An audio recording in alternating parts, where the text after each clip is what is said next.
복음의 가이드 로마서 7번째입니다. 모든 자의 조상이 된 아브라함이라는 제목으로 말씀 전하겠습니다. 구약성경 대표적인 인물들을 말하라고 할 때 우리는 아담, 노아, 아브라함, 모세, 엘리야, 다윗 같은 인물들을 이야기합니다.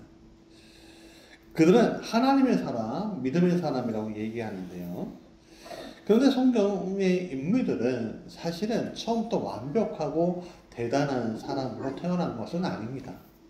그냥 우리처럼 보통의 성성을 가지고 있는 사람이었지요. 완벽한 사람도 아니었습니다. 어린이 동화에 나오는 위인들을 읽어보면 위인들은 하나같이 어릴 때부터 대단한 사람이었고 앞서는 생각을 가지고 있는 사람이었고 굉장히 멋있는 사람으로 묘사가 됩니다. 근데 우리가 어른이 되고 나서 꽤 실망하는 경우들이 많습니다. 왜냐하면 많이 각색이 되어 있는 것을 알게 되거든요. 이런 동화 속의 위인과는 달리 성경은 한 인물에 대해서 굉장히 입체적으로 잘 보여주고 있습니다. 이 사람이 처음부터 대단한 사람은 아니었어.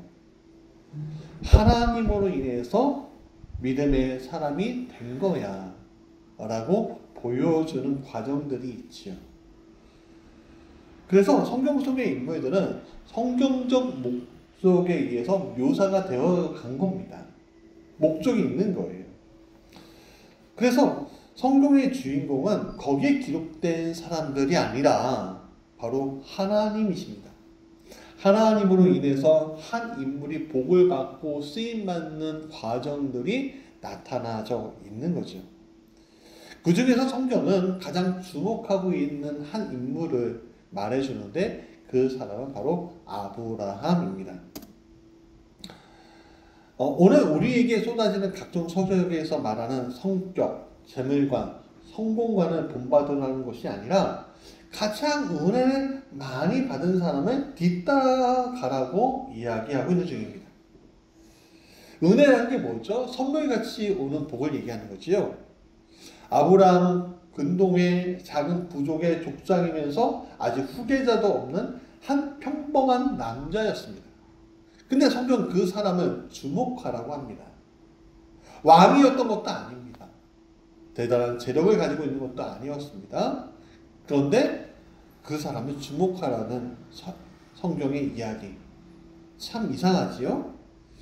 그런데 하나님은 그를 통해서 일하실 것을 우리에게 말해주고 있습니다. 하나님 앞에 가장 선하게 쓰임받은 사람, 로마서의 논리로 보았을 때 가장 은혜 받은 사람이 누굴까라고 할 때 바로 아브라함이라고 얘기하는 거죠. 창세기 12장 1절부터 3절 같이 읽어보겠습니다. 시작. 주님께서 아브라함에게 말씀하셨다. 너는 내가 살고 있는 땅과 내가 난 곳과 너희 아버지의 집을 떠나서 내가 보여주는 땅으로 가거라. 내가 너로 큰 민족이 되게 하고 너에게 복을 주어서 내가 크게 이름을 떨치게 하겠다. 너는 복의 근원이 될 것이다. 너를 축복하는 사람에게는 내가 복을 베풀고 너를 저주하는 사람에게는 내가 저주를 낼 것이다. 땅에 사는 모든 민족이 너로 말미암아 복을 받을 것이다. 창세기 12장에 있는 말씀을 보니까 내가 살고 있는 땅과 내가 난 곳과 너희 아버지의 집을 떠나서 개역개정에서는 고향 친척 아비의 집을 떠나서 라고 되어 있는데요. 내가 내게 보여줄 땅으로 가라고 말씀하고 있는 겁니다. 그러고 나면 하나님께서 하나님의 복을 주시겠다는 거예요. 아브라함은 지금 떠나야 될 것이 있는 것이고 가야 할 곳이 있는 것입니다. 근데 사실 여러분 자신의 집을 떠난다는 것은요 지금으로서도 굉장히 어려운 결정이었습니다. 쉬운 일이 아니었습니다. 집 떠나면 뭐예요? 고생이라고 했죠. 그 순간부터 몸을 적응시키는 게 쉽지 않습니다. 사실 홀로 쉽게 떠날 수 있을 것 같지만 사람은요 인정과 사정과 물정이라고 하는 정이라고 하는 것에 묶여있기 때문에 그동안 살아온 공간을 떠나는 것은 매우 심각한 불안감을 조성하고 있는 겁니다. 그것은 내 안전과 재산상의 손해도 감수할 수 있어야 가능한 것이죠. 어저께 우연히 유튜브 알고리즘을 통해서 허팝이라는 유튜버를 보여주었습니다. 제목이 굉장히 자극적인데 1,300만원짜리 대한항공 1등석입니다. 내용을 보니 2024년 새해를 뉴욕 타임스퀘어 앞에서 맞으려고 가장 비싼 비행기를 탔다는 겁니다. 그리고 도착해서 하루에 100만원짜리 호텔방에서 머물고 뉴욕 여행을 계획을 했다는 것이었죠. 그런데 재밌는 것은 이렇게 계획했지만 뉴욕과 우리나라하고의 시차가 12시간 이상 차이가 나거든요. 그러니까 시차 적응에 실패해서, 그러니까 오버페이스한 거죠. 감기 몸살이 걸려서 하루 종일 호텔방에 머무르고 그냥 일찍 귀국했다. 그러니까 수천만 원짜리 감기 몸살이었다라는 내용이었습니다. 이렇듯 여행이라는 것은, 집을 떠난다는 것은 쉬운 일이 아니지요. 아브라함도 마찬가지였습니다.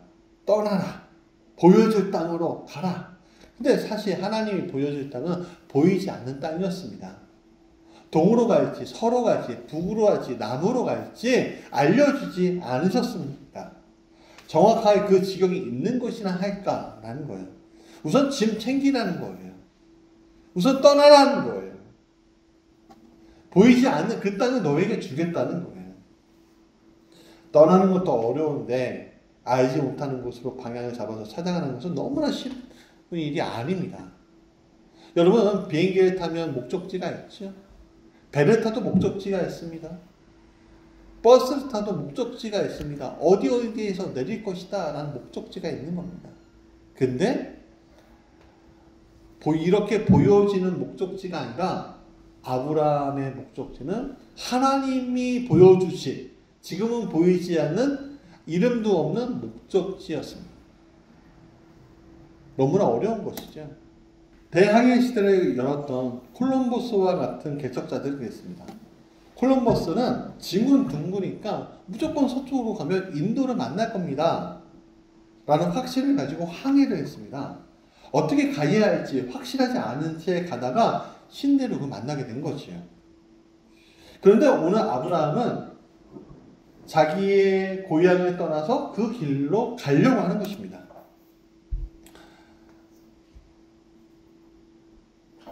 제자들이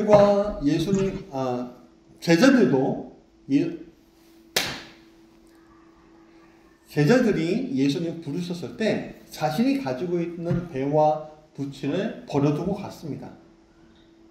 즉 고향과 친척과 아비 집을 떠나라고 하는 것과 의미가 상통합니다. 자기에게 익숙한 곳으로부터 또는 땅의 기질로부터 떠나라고 이야기하는 것이죠. 그리고 주님은 아버지의 초상을 치르러 가야 한다는 자들에게 죽은 자들의 초상은 죽은 자들에게 맡기라는 말을 하셨습니다. 그 당시의 기준으로도 지금의 기준으로도 불효지요. 그런데 주님의 삶과 죽음 가운데 그 속에서 내가 지금 죽음 가운데 있는 것이 아니라 생명을 말하고 있어야 된다고 이야기하는 것이죠. 다시 말해서 너가 가지고 있는, 너가 구속되어 있는 인정과 사정과 물정에서 너가 떠나야만 한다는 걸 얘기하죠. 그리고 예수님 말씀하십니다. 인자는 머리 둘 곳이 없다. 즉 안전한 곳, 편안한 곳이 없다는 겁니다. 오직 주님의 말씀을 가지고 살아갈 수밖에 없다고 얘기하는 거죠. 고향 친척 아버지의 집을 떠나라고 이야기하고 있는 주님. 그 주님은 십자가의 죽음 가운데로 가셨습니다. 못 먹고 못 살고 아무것도 자신을 보여줄 수 없는 것이 없는 것 가운데 사는 것뿐만 아니라 이제는 십자가의 죽음을 향해서 가고 있는 겁니다. 내게 보여줄 땅으로 가라 하는 말씀과 일맥상통하는 것이죠. 그렇게 떠난 아브라함이었지만 처음부터 성숙한 믿음의 사람은 아니었죠. 창세기 12장 5절에 아브라함은 아내 사레와 조카 롯과 하란에서 모은 재산과 거기에서 얻은 사람들을 다 거느리고 가나안 땅으로 가려고 길을 떠나서 마침내 가나안 땅에 이르렀습니다. 아니, 하나님은 고향과 친척과 아버지 집을 떠나라고 이야기하셨는데 친척도 데리고 가고, 롯이 친척이잖아요. 친척도 데리고 가고, 거기에서 모아두었던, 하나에서 모아두었던 재산도 가지고 가고, 예? 다 움켜쥐고 가는 겁니다. 움켜쥐고 있는 삶의 모습을 그대로 드러내주고 있습니다. 그래서 가나안 땅으로 마침내 이르렀다는 거예요. 근데 10절에 보니까 그 땅에 기근이 들었어요. 그 기근이 너무 심해서 아브라함은 이집트에서 얼마 동안 몸부터 살려고 그려 내려갔다라고 창세기 12장 10절 말합니다. 하나님 지시한 땅으로 가라고 해서 들어간 건데 그럼 살아야죠. 그게 비전이라면. 근데 기간이 들고 배고프니까 다시 나와서 이집트로 갑니다. 점점 남방으로 가는 겁니다. 하나님이 지시한 땅이 이집트예요? 가나안이에요. 가나안이죠. 그래서 그는 가나안 땅으로 들어가서 그 속에서 조상이 되어야 하는데 기근이 들리니까 이집트로 간 거죠. 그런데 여기에서 또 속 터지는 이야기가 나옵니다. 13절에 보니까 이렇게 얘기해요. 그러니까 당신은 나의 누이라고 하시오. 그렇게 해야 내가 당신 덕분에 대접도 잘 받고 또 당신 덕분에 이 목숨도 부지할 수 있을 거예요. 그러니까 자신의 아내를 누이라고 속이고 팔아먹습니다. 바로가 그 여인을 보고서 아브라함은 정말 잘 대접해 주었다는 거예요. 아브라함은 숫대와 양떼와 암나귀와 순나귀와 남녀 종과 낙타까지 얻었다는 겁니다. 아니, 자기 아내를 팔아서 한몫 잡았다는 거예요. 이게 말이 됩니까? 하나님은 정말 가지고 있는 그가 가지고 있는 습성들, 즉 인정과 사정과 물정에 잡혀있는 또 친척으로부터 보호받고 있는 아버지의 집을 떠나라고 이야기했는데 그냥 바리바리 다 써들고 하나님 땅으로 들어가고 힘드니까 이 땅으로 가서 자신의 아내를 팔아서 한몫 잡고 있는 이 어리석어 보이고 정말 나쁜 남자 아브라함을 보셨습니다. 이렇게 의로운 것이 하나도 없는 아브라함. 오히려 구질구질한 이 아브라함. 살기 위해서 자신의 모든 것을 가지고 가서 손해보지 않으려고 하는 하나님의 말씀을 듣는 척하는 아브라함. 여러분, 우리가 바로 그 아브라함 아닙니까? 그런데도 불구하고 하나님은 주님을 믿으니 주님께서 아브라함의 그런 믿음을 의로 여기셨다라고 했습니다. 여러분, 하나님의 말씀을 따라서 살려고 하는데 아브라함처럼 살 수밖에 없는 오늘 우리의 현실을 우리는 알고 있습니다. 그럼에도 불구하고 하나님은 우리가 주님을 믿으니 주님께서는 우리의 그런 믿음을 보시고 의로 여기셨다고 이야기하는 겁니다. 로마서 4장의 다윗의 말씀을 로마서 4장은 다윗의 말을 통해서 이렇게 설명합니다. 여러분, 이 복을 누리시기 바랍니다. 이루시기 바랍니다. 축원합니다. 우리가 복받기를 정말로 바라고 있는데 하나님은 믿는 사람에게 주는 복이 있다고 말씀하십니다. 오늘 말씀 보니까 세 가지 복이래요. 첫 번째는 불법을 용서받는 복을 받았습니다. 두 번째는요, 죄가 가리워지는 복을 받았습니다. 죄를 덮어주셨다는 겁니다. 죄를 더 이상 기억하지 않으시겠다는 겁니다. 세 번째 복은 그 죄를 인정하지 아니하는 복을 받았습니다. 아브라함은 연약한 자이고 쓰러진 자이고 절망한 자이고 말씀을 쫓아가려고 하지만 몸이 듣지 않는 자였습니다. 그러나 그 삶 속에서 이 세 가지를 믿었습니다. 하나님의 성품을 신뢰하고 인정하니까 하나님 주님을 믿으니 그를 그 의로 여기셨다라고 이야기합니다. 이 믿음이 있기에 오늘 아브라함이 모든 자의 믿음의 조상이 된 것입니다. 하나님 오늘 우리에게 구약의 죄성을 가지고 있는 사람처럼 제사 지내지 말라고 얘기합니다. 죄를 가지고 살라고 얘기하지 않습니다. 그러나 죄가 있더라도 주님을 믿는 그 믿음이 우리를 구원할 것입니다. 내가 죄책감을 가지고 뭔가 감히 치러야 한다고 생각하는 것이 아니라 하나님께서 그렇게 하셨다고 생각하고 이제는 의로 살겠다는 것이 회개입니다. 이것이 구원에 이르는 회개입니다. 사망에 이르는 회개는 죄책감이 있고 뭔가 그것을 갚아야 된다고 생각하고 내가 온전하게 완전하게 된다고 무엇인가 노력해야 된다고 생각합니다. 아닙니다. 하나님이 하셨다는 것을 그냥 믿으면 됩니다. 이 선물 같은 믿음을 여러분 받으시기 바랍니다. 하나님은 이미 여러분을 용서하셨습니다. 하나님이 용서한 사람은 누가 용서하지 못합니다. 사람은 자기 자신을 용서하지 못하기에 하나님은 용서하셨다고 말씀하시는 겁니다. 사람은 자신의 죄를 끄집어내고 저 사람의 죄를 끄집어내고 또 끄집어냅니다. 그것 때문에 아파하고 슬퍼하고 부딪히고 전쟁합니다. 또 절망합니다. 왜냐하면 그래도 난 꽤 괜찮은 사람이었는데 라고 생각하기 때문이죠.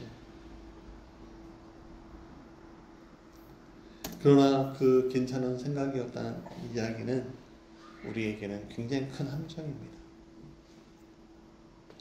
가룟 유다가 얼마나 멋있는 사람인지 모르지요. 그는요 자기의 스승을 팔고 나서 자신은 죽어도 싸하다고 생각해서 자살했습니다. 깔끔하지 않습니까? 인간적으로 멋있는 사람이지 않습니까?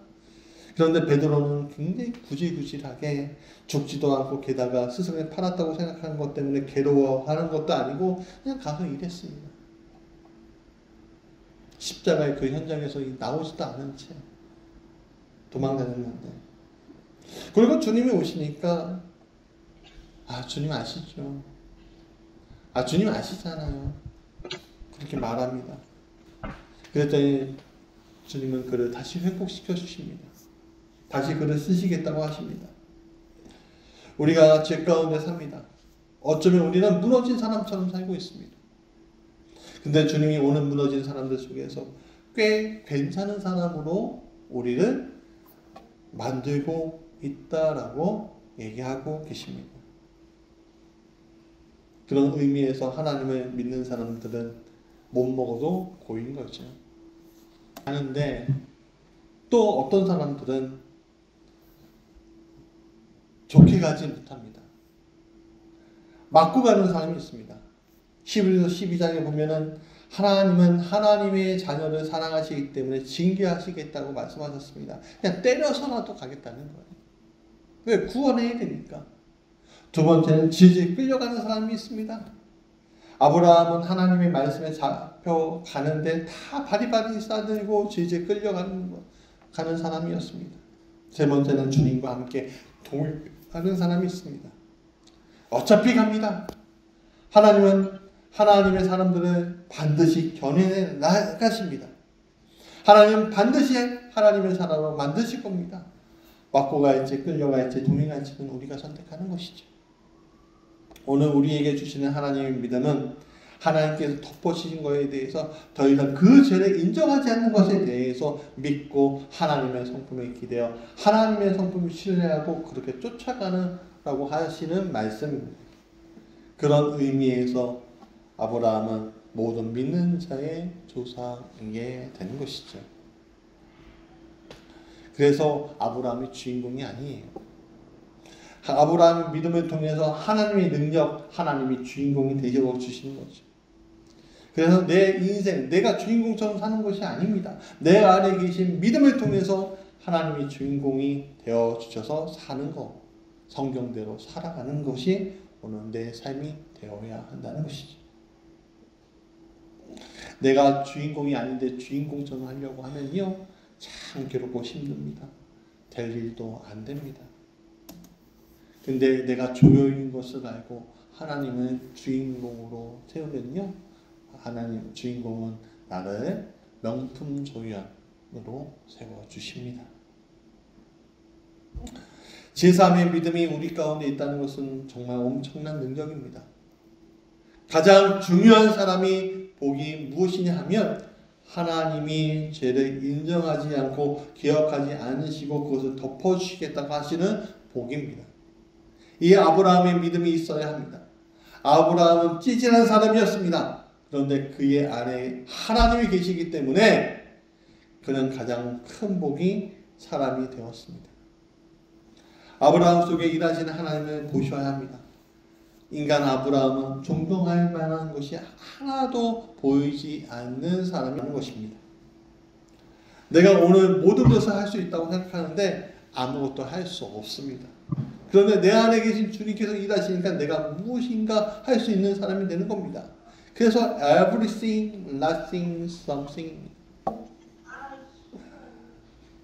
뭐가 모든 것을 할 수 있다고 하는 것이 everything. 이 마음에서 nothing, 나가 아무것도 아니네. 그러다가 something, 이제는 성령이 내 안에 계심으로 무엇인가 할 수 있다고 생각하는 것. 그게 오늘 우리의 믿음이 되는 것이지. 예수 그리스도 안에 있는 믿음 안에서는 내가 할 수 있는 것이 많습니다. 나를 꽤 괜찮은 사람으로 만드십니다. 내가 죄에 빠져 있고 내가 고통 속에 있을 때는 나는 꽤 괜찮은 사람이라고 생각했다가 망했지만 나는 망해 있는 상태에서 회복되었기 때문에 이제는 꽤 괜찮은 사람이 되어가는 거지. 그것이 바로 아브라함의 믿음입니다. 에베레스트 산같이 높은 산의 정상에 도전하기 위해서 꼭 해야 할 것이 있습니다. 바로 베이스 캠프를 만드는 것입니다. 베이스 캠프는 정상을 목표로 도전하는 이들에게 어디로 가야 할지 알려주는 기준점이자 방향이 되고 어떻게 가야 하는지 알려주는 지도가 되고 힘들고 지쳐 계속 나아가게 망설여질 때 따뜻한 마음의 위로와 용기가 되는 존재입니다. 저는 아브라함이 베이스 캠프고 예수 그리스도가 베이스 캠프고 교회 공동체가 베이스 캠프라고 생각합니다. 내가 어디로 가야 할지 고민할 때 그 기준점이 베이스 캠프에 있고 내가 어떻게 가야 할지를 알려주는 지도가 베이스 캠프입니다. 그리고 나에게 용기와 위로를 주고 있는 쉴 수 있는 공간으로서의 베이스 캠프가 아브라함이고 교회이고 공동체고 예수라는 사실을 여러분 잊지 마시기 바랍니다. 오늘 우리에게 사도 바울은 로마서를 통해서 아브라함을 보라고 말합니다. 아브라함 안에 있는 하나님을 보라고 말씀하고 있습니다. 아브라함 믿음을 보라고 우리에게 말하죠. 오늘 우리 가운데 계신 하나님이 우리에게 하나님의 믿음으로 살라고 말씀하시는 대로 말씀하시는데 말씀대로 모든 믿는 자의 조상이 된 아브라함 믿음을 쫓아가는 하나님의 사람들이 되기를 주님의 이름으로 축원합니다.